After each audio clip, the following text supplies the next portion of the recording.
Welcome back, you legends. This is Dr. Cal, and let's get right into this video. So the stock market is a bit of a mixed bag today. We have the S&P 500 closing flat on the day. We have the NASDAQ closing up 1.75% and the Dow closing down 0.42%. Taking a look at the heat map, we can clearly see a divide right down the middle, where technology, communication services, and consumer cyclicals closed up on the day. We have Tesla up 2.5%, Amazon 3.6%, Google 4.4%, Facebook up 5%, we have Nvidia up 3%, AMD 2%, Microsoft 1.2%, and Apple 1.9 percentage points. So it's looking more typical of the stock market action that we've gotten more used to back in 2020 and 2021, where tech was leading the pack. And thankfully this week we have a nice recovery in semiconductors, which is the number one sector in the stock market by performance going back all the way to 2014.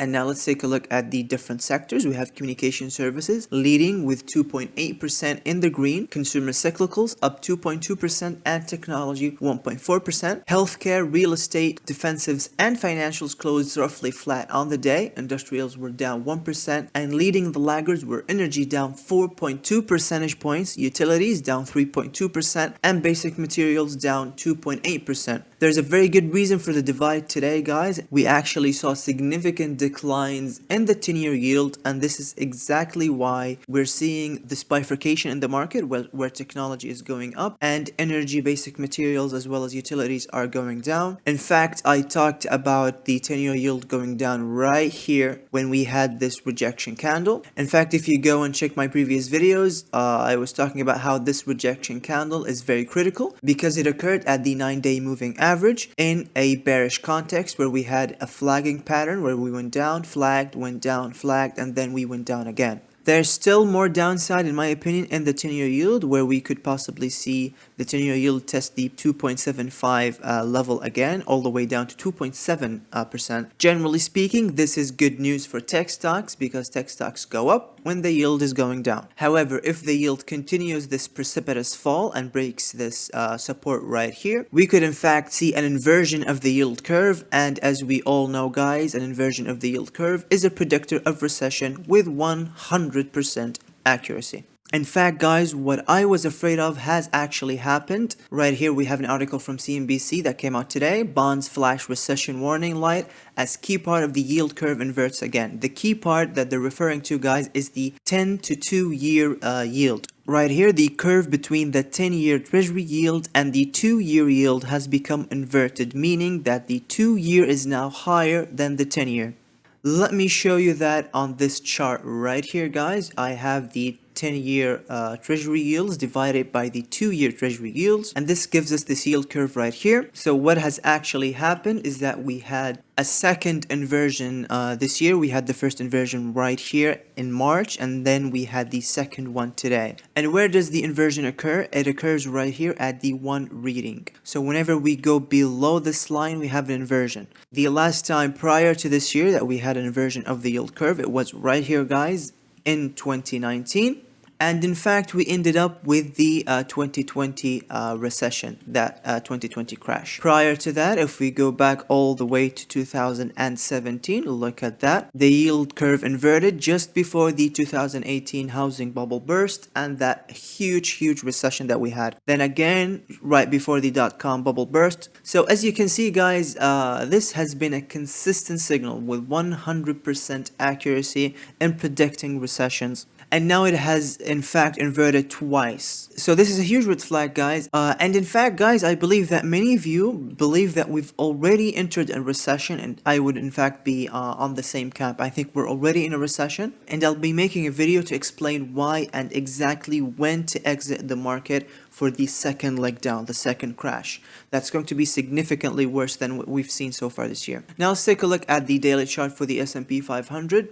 Again, we closed flat on the day. We gapped down. We had a huge gap down. In fact, we opened right at 375, We continued to go down throughout the day, and then we had a midday recovery that took us all the way to $382. Now the price action remains choppy. We're still moving sideways. On the momentum side, we're still in positive momentum, and on the smaller time frames on the 2-hour chart, we actually have a few positive developments right here. We have a double bottom right here and right here, and in fact we've broken out above the 50 period, 9 period, and 20 period moving averages.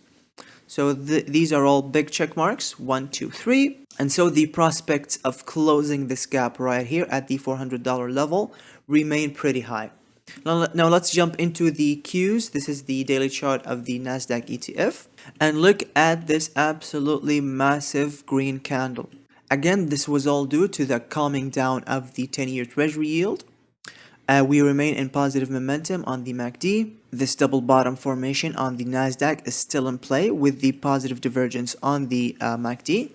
Again, we're looking good to fill this gap right here at the $300 level, perhaps even overshoot it a bit. So again, check marks all around.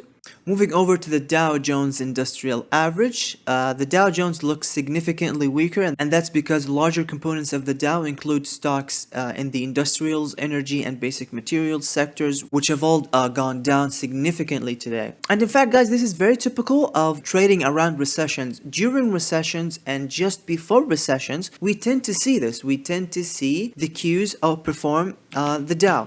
And let's take a look at the chart right here. Look at that. We have a triple bottom formation on the ratio between the NASDAQ and the Dow Jones. Positive momentum on the MACD going all the way back to the end of May. And it indicates, guys, that we're seeing somewhat of a paradigm shift in the stock market, where in the first half of this year, we had the Dow Jones, industrials, energy, basic materials outperforming technology and communication services, the more growth-oriented parts of the market. We will begin to see tech, communication services, and cyclicals, so stocks like Apple, Amazon, AMD, Nvidia, Microsoft. These stocks will regain their pole position in the stock market, and the more value-oriented, the more inflation-oriented trades with high dividends, cash flows, but muted growth will again take a backseat in the second half of the leg down of the market. And in fact, we've already been seeing that, guys, with oil taking a huge hit, and oil stocks, energy stocks taking a huge hit as well. Now,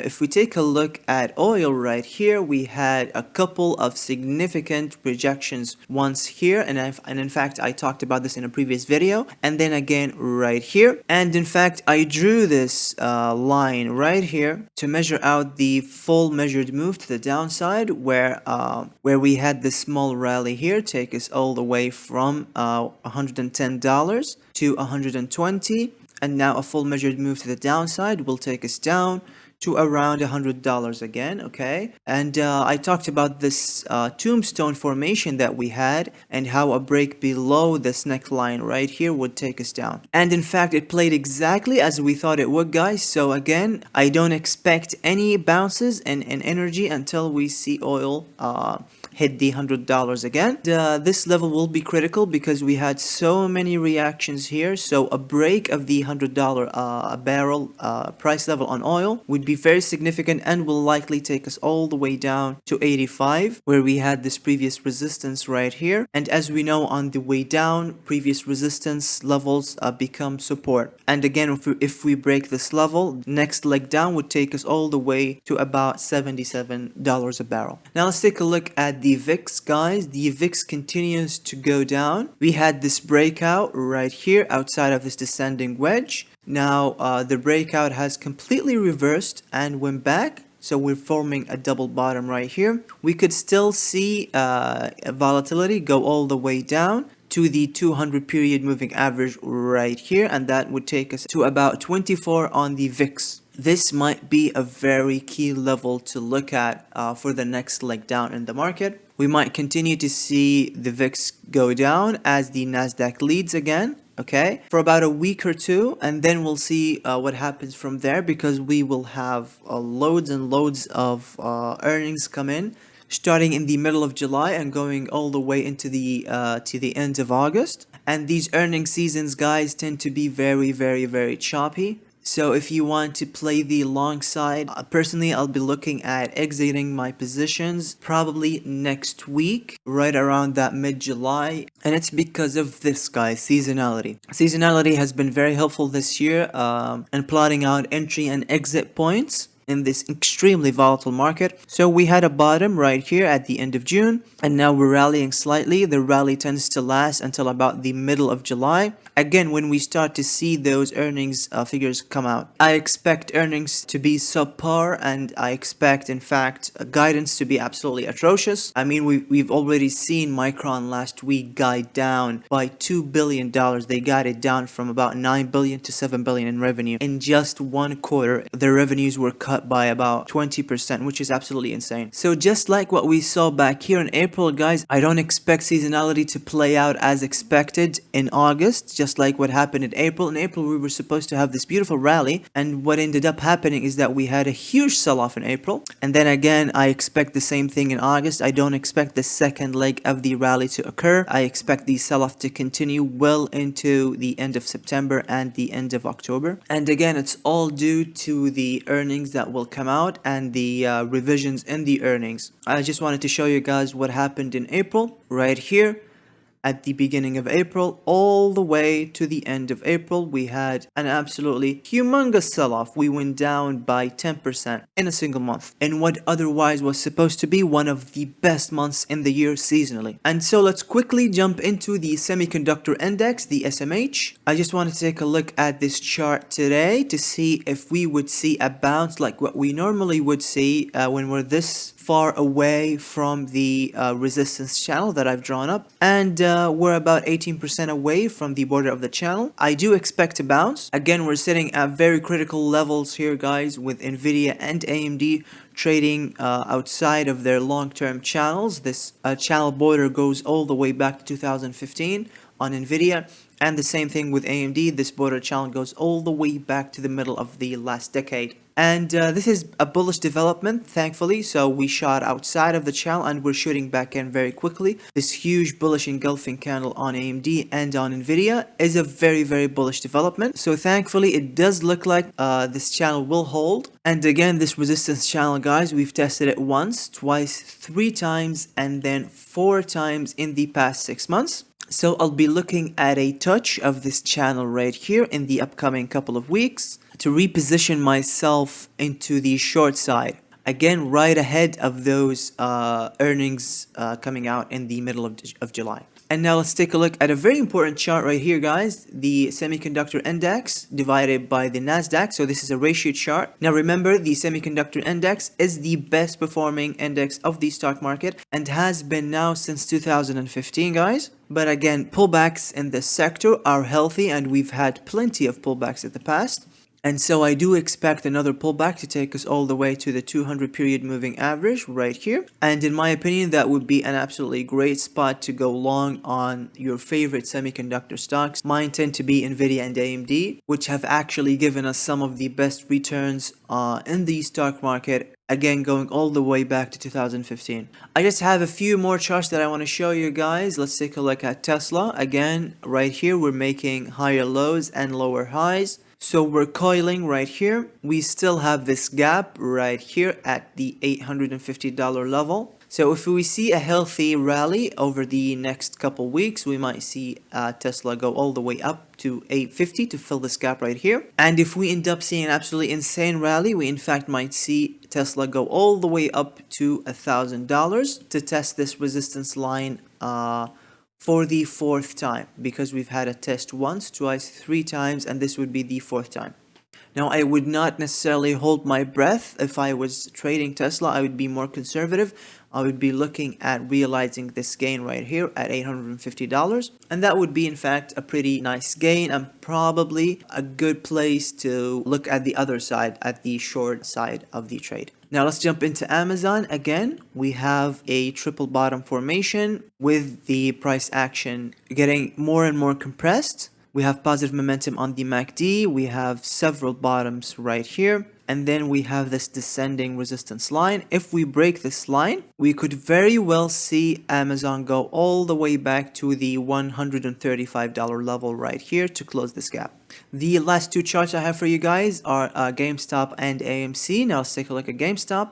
I really do not like this chart. It does not look good for the bulls, guys. We've had a couple of rejections right here at the 200 period moving average, and we've gone down twice now after rejecting. Again, the momentum has switched to the bearish side, and now we're going down. I really do not like this chart. If I were in GameStop, I would take profits right about now, and I would run. I would absolutely just run. We're seeing a very similar setup to what we've had right here. A couple of rejections. The momentum was curling down, and then we had this huge sell-off right here. Now let's take a look at AMC. Again, AMC does not look that great. It does look a little bit better than GameStop because we have positive momentum on the MACD with consecutive higher lows on the price action. But we have a couple of rejection candles right here, once and twice. So if we do break that $14 level and then we break that $15 level, guys, right here, we could see AMC go all the way up to test the 200 period moving average once again, like we had right here. But there are absolutely no guarantees.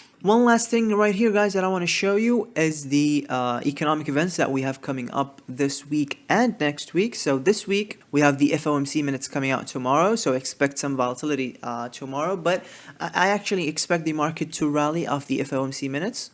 And then we have some jobs numbers coming in on Friday. If we start to see some softening in the jobs numbers on Friday, that again would be another warning shot that a recession is right around the corner. And then next week we have a few really big ones. We have the 3-year inflation expectations coming in on Monday.